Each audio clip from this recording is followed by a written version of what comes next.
I've got an antique 1919 Singer model 66-1 with red-eye decals.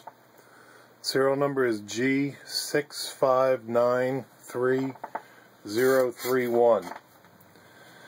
And I've got 6 layers of denim. They were already stitched ones for a photo used in the ad. The machine, this is my hand crank. So this does not come with the machine, or does the base.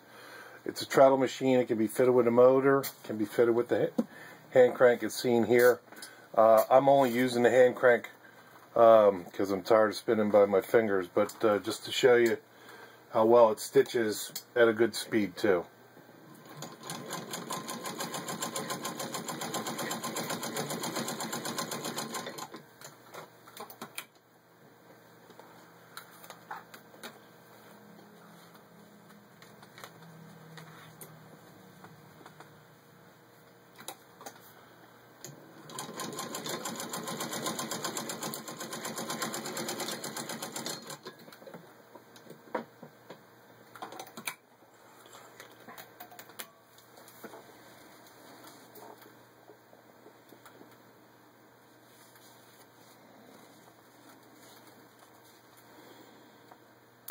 And it's a little hard to see, but it's an equal stitch on both sides.